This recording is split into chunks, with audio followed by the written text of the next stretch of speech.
Hey guys, it's Sam. It is Monday, July 12th, 2010, and I remembered to make a video. This is good. Apologies again about last week. I did remember just late, so this week is better.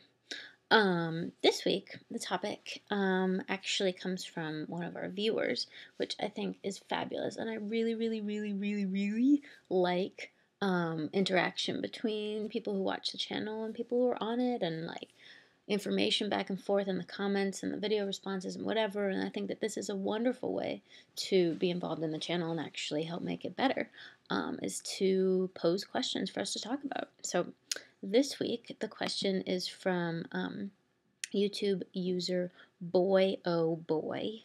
I'll put all the info in the down below thing. And this is what they said.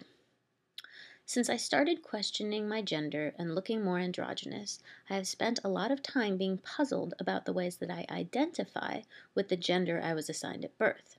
Thinking my gender didn't fit made me feel like none of it could fit, and that I had to make a full switch to the opposite gender if I was going to do anything at all. So finding parts of my assigned gender that I like made me be like, what? I think it would be interesting to talk about how finding ways, oh my God. I think it would be interesting to talk about how finding ways that you are comfortable in your assigned gender can be confusing when you're a person who rejects the identity that you were given. And paraphrased by me, I think basically the semi-gist of the question is, how do you identify with the gender you were born with? How do you not identify with the gender you were born with? And why does the word genderqueer work for you? So not exactly what they're saying, but part of it. So I think that's an absolutely fabulous question. Like really, really, really good. In fact, I'm reading it again.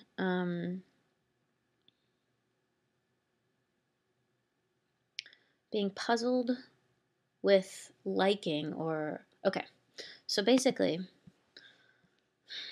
being a genderqueer person and not connecting with a lot of things about your assigned gender, but also connecting with some of them. And I think maybe that in some ways is what makes some people feel genderqueer. I think for me, I like everything about my assigned gender in terms of like mental capacity, thinking, ways of being, ways of thinking, ways of doing things, my personality. I was raised female, and I have this really uncool flower pillow and lavender colored walls at my parents' house. I don't actually like these two things, but that's fine. Basically, I like and identify with a lot of the ideas that I was brought up with and raised to be like, and all of that. I just don't identify with the physical part of it. I don't identify with having a female body, female style, femininity in presentation,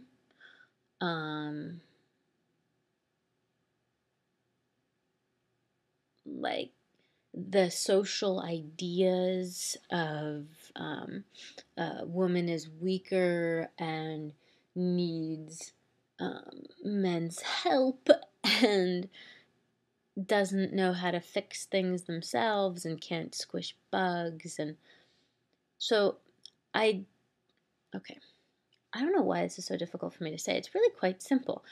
I identify with liking chick flick, with the social, I identify with certain social constructs of femininity and femaleness and being raised a girl.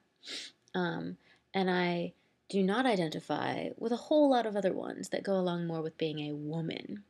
And most of all, I feel quite comfortable in myself on the inside and not comfortable with myself on the outside physically. And that disconnect is why I feel genderqueer. I don't particularly feel like the social construction of man. I also don't particularly feel like the social construction of woman. That's the other reason I feel genderqueer, is because I think that those social constructions are stupid, and that I just feel like me. Yeah, okay, wait, let me see if I can address this a little bit better. Okay. So part of the question said I felt like I had to make a full switch to the opposite gender, but liking parts of the assigned gender was confusing. I think that that's a perfectly reasonable thing to think, and to be confused about, for sure. But I think that there's this whole wide range of genders, of gender expressions, and of physical embodiments to those expressions. And I think that there's no, way opposite and way opposite for a lot of us. There's just this in between fluid space. And I think to whatever degree one wants to change their body to feel more congruent in themselves, cool. To whatever degree they associate with parts of themselves on the inside, how they're brought up, their assigned gender, great. And whatever parts they don't associate with is also fine. I really think that we're all just our own mix of gender identity, gender expression, and the physical expression of that internal identity.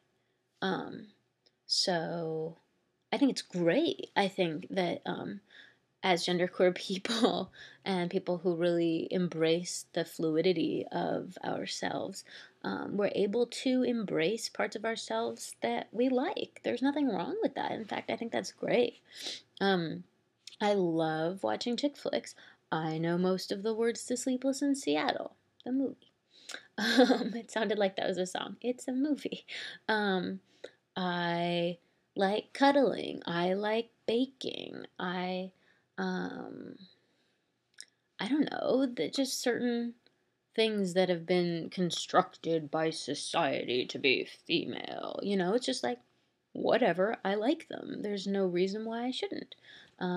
It's great to be, I think the most important thing is being true to yourself. That's all we can do, that's the best that we can do, and that's all that we should expect of ourselves. And I think that embracing parts of yourself is really important and really special, and squashing them is not a good idea. I think being truly true to who you are and expressing that however feels most comfortable to you is what we should all be striving to do. At least that's true for me. 100%. I'm trying to be congruent in body and mind and spirit and all of the above. So I hope that answers the question. Yeah. Just gonna check really quick. Yeah. Genderqueer works for me because I reject all social constructions of masculinity and femininity, and it works for me because I feel like there's a non-socially non-normative socialness. Oh, I can't even think of the word. Non-normative disconnect, which I embrace, between how I feel on the inside and what I would prefer my physical form to be. So, okay, I think this is a super great topic, and thank you so much, boy oh boy, whose name I'll put in the thing, for submitting the question. And I really, really, again, strongly encourage people to submit questions to us and ask us what pose things that you're going through, and see if we can all help each other out, because that's the whole point, and it makes it interactive and awesome. So I hope everyone's doing great. I hope that wasn't too wishy-washy, hippy-dippy, whatever. And I'll talk to you guys next week. All right, bye.